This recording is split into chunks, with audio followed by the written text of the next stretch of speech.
Hola amigos, bueno, nuevamente en nuestro programa Museos sin Fronteras. Me han hecho muchas preguntas, sobre todo por los videos que hemos realizado anteriormente, conjuntamente con todos ustedes, que ustedes lo han visto. Y bueno, vamos a finalizar con esto. La gente está muy interesada en general sobre la muerte de Saravia. Y yo le expliqué muy bien cómo fue que aconteció esa herida mortal en el 1 de septiembre de 1904. Ya lo explicamos 2 veces, la última vez está. Nosotros realmente no sabemos de dónde salió ese tiro traicionero, ese tiro salvaje, ese tiro mortal. Pero todo apuntaría a que no hubiesen salido de la zona donde estaban los soldados y los oficiales y las tropas y regimientos de Valle.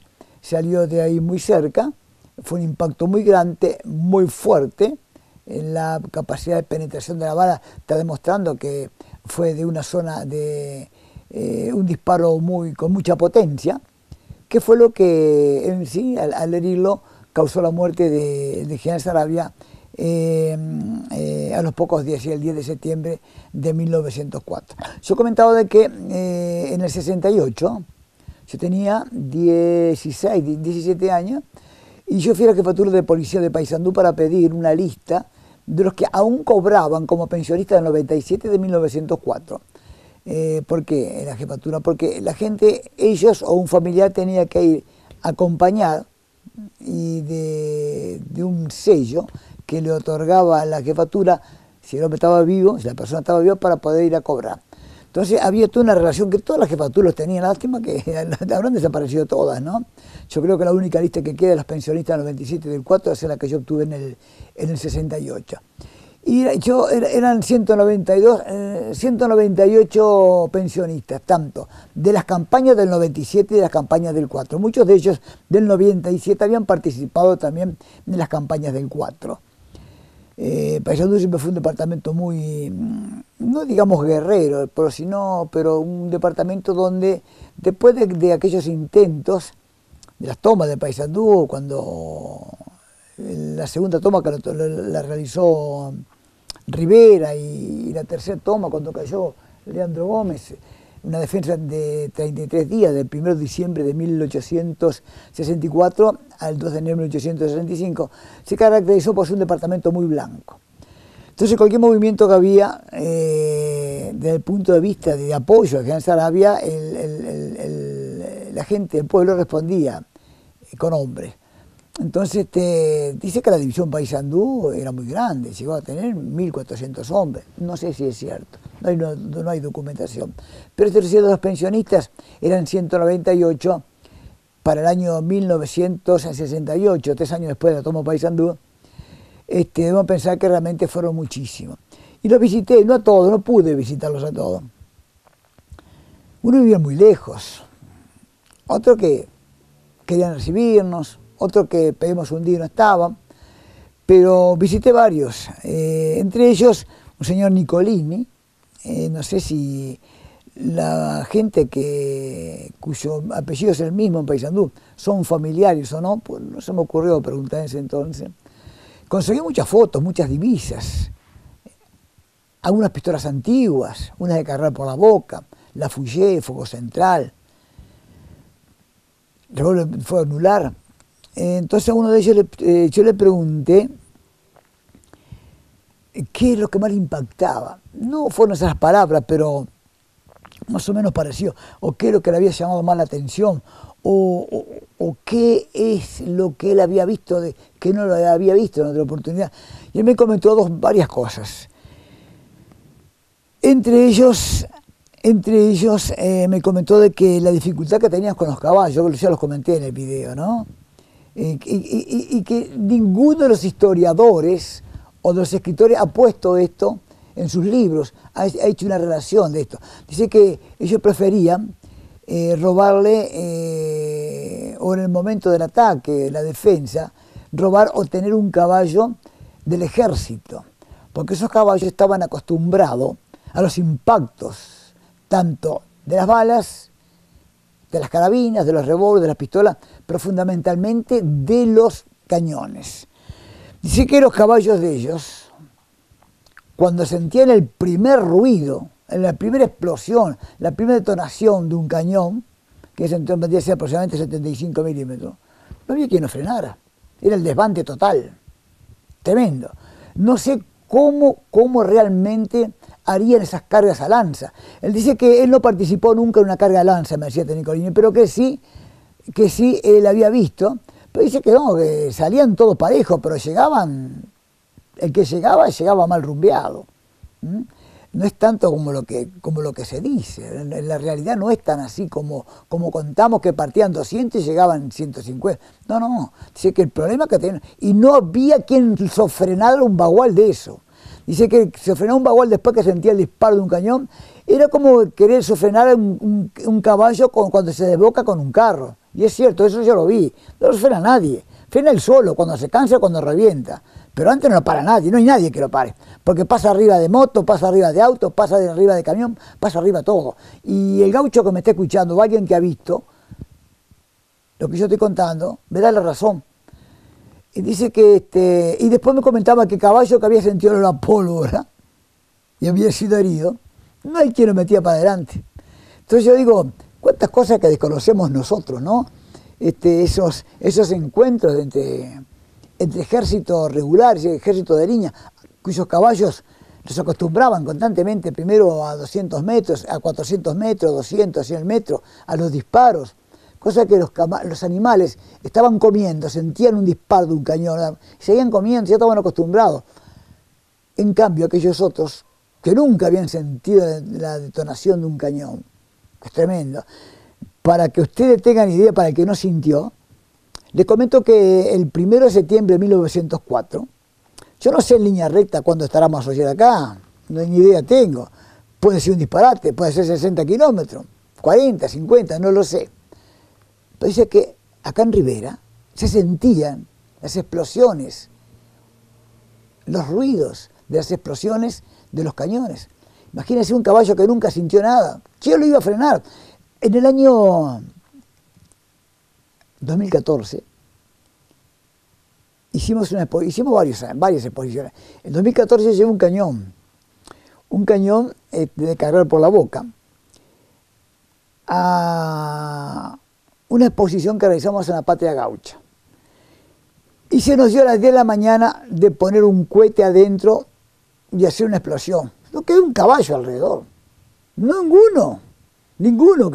Y me decía Fernandito Pagalday de Tacuarembó, dice, si haces otro más no queda ninguno. Y es cierto, imagínense que comparen el ruido de una bombarda, de un cañón, de un cohete, al de un cañón, y ustedes van a ver que es cierto. Pero sin embargo, mis amigos, nadie comenta eso. No sé por qué. Dice que el terror del gauchaje era justamente ir con un caballo, aunque lo dominase bien, que no estaba acostumbrado a sentir la detonación de un cañón. Entonces digo yo, ¿cómo se harían esas cargas, no? Esos lanceros cuando venían, por ejemplo. Hasta el 97 sí, porque en el 97 recién se comenzó a utilizar la artillería, en la revolución, la artillería bordista, que no sé quién lo comenta, no recuerdo bien, que la primera vez que se utilizó en la revolución del 97 el cañón fue en Cerros Blancos, que fue el 14 de mayo del 97.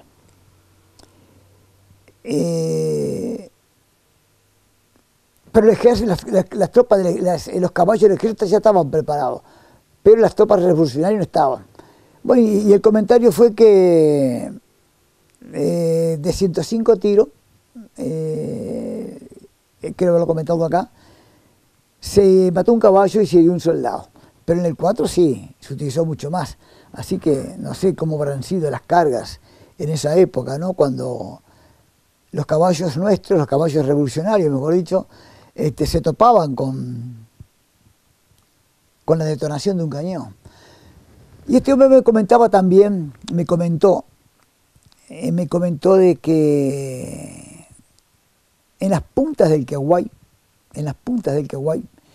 dice que él llegó a ver un encuentro era un muchachón de 18 años, no quiso participar, dice que disparó para el monte, está bien, ¿qué iba a hacer? Y dice que ese encuentro no fue a bala, fue a lanza y a cuchillo. Y que el compañero de él se acercó a uno de los compañeros de ellos con un caballo para disparar, ¿no? Y dice que él vio cuando de atrás venía otro con divisas diferentes y lo atravesó en la lanza, lo atravesó de un lanzazo. Y dice que durante muchísimos años, durante muchísimo tiempo, le acompañó el quejido y el grito del compañero cuando, sin darse cuenta, se sintió atravesado de un lanzazo. Esas fueron las dos cosas que más lo impactaron en las campañas que he visto del 97 y del 4, ¿no? Por uno de los caballos y por otro esto. Y yo le preguntaba cómo eran los encuentros. Dice que él prácticamente participó muy poco, pero que fundamentalmente ellos iban de un lado para el otro, andaban mucho, comían mucho, carreaban mucho, pero porque peleaban muy poco, guerreaban muy poco. Que no era tanto como se comentaba, que se encontraban acá, ¿no? Dice que, y otra cosa, que cuando la cosa estaba fea, él me contaba que ellos mismos disparaban, ¿no? No había nadie que los obligara a pelear, se iban. Totalmente contrario al ejército de línea, que el que se iba con una bala. ¿Por qué? Porque los regimientos les ordenaban avanzar o atacar y siempre quedaban 4, 5, 6 soldados atrás con el Mauser pronto para que, si alguno se daba vuelta, meterle un tiro en la cabeza. Los obligaba. Entonces él me convenció, le preguntaba, yo quería saber cómo era un combate, cómo había sido un encuentro, cómo era una pelea. Y él me comentó eso, que cuando la cosa estaba un poco brava se iban. Se iba uno, se iban dos. Y después que la desbandaran, terrible, ¿no? Que cuando sentían el toque de huello de los otros, que era un truco muy bueno, no había nadie, se pelaban todos. Y que andaban mucho, pero que peleaban muy, muy poco. Entonces eso es lo que les quería comentar en estas preguntas que me hicieron y con esto finalizamos porque es la tercera vez que hablamos de eso. Ya no estamos prontos ya, los hermanos brasileños, a conmemorar un nuevo día, mejor dicho, un nuevo pasaje del aniversario de la Revolución Farroupilha. Una revolución que fue realizada por gente muy rica y arrastró gente muy pobre. Getúlio Vargas fue el que no digamos valorizó, sino que reflotó enormemente la Revolución Farroupilha. No es muy entendible todavía, porque mucha gente, alto porcentaje, confunde la Revolución Federalista en Brasil, de 93, 94, con la Revolución Farroupilha. La Revolución Farroupilha fue 35, 1835, 1845. Su primer combate fue en Uruguay, acá, cerca en Rivera, y el último fue en Cuareí. Vuelvo a repetir, fue una revolución organizada, generada por gente muy, muy rica, y que arrastró gente muy, muy pobre. Su proclamador, que no se sabe por qué la proclamó la República Riograndense, Antonio de Sousa Neto, murió en Tuyutí, con el uniforme, o mejor dicho, enfardado, con el uniforme de Pedro II, emperador del Brasil. La revolución fue vencida, nunca entraron los farroupilhas a Porto Alegre, vencida la revolución. Antes se vencía la revolución, mataron todos los soldados negros, en un acto que la historia ha tratado de tapar. Antonio Sousa Neto, que era el proclamador, no se sabe de dónde sacó tanto dinero, y con el beneplácito del emperador se vino para estas zonas y compró en Cerro Solito una estancia de entre 60 y 80.000 cuadras. Y posteriormente a eso, Antonio Sousa Neto, el proclamador de la República Riograndense, volvió. El emperador lo llamó después de donarle una cama hermosísima, que estuvo en estancia de la gloria mucho tiempo, con el blasón de Pedro II, emperador de Brasil. Dice que ahí medía 4 metros de alto la cama. El emperador lo llamó para conformar las tropas en calidad de coronel que iban a pelear a Paraguay, y fue herido de muerte en Tuyutí. Pasó a la Argentina, en un hospital de sangre en Curuzucuatiá, y ahí murió. Y ahí terminó la historia de Antonio Sousa Neto, el proclamador de la República Riograndense, que murió nuevamente con aquel uniforme que él había combatido, el uniforme de Pedro II, emperador del Brasil.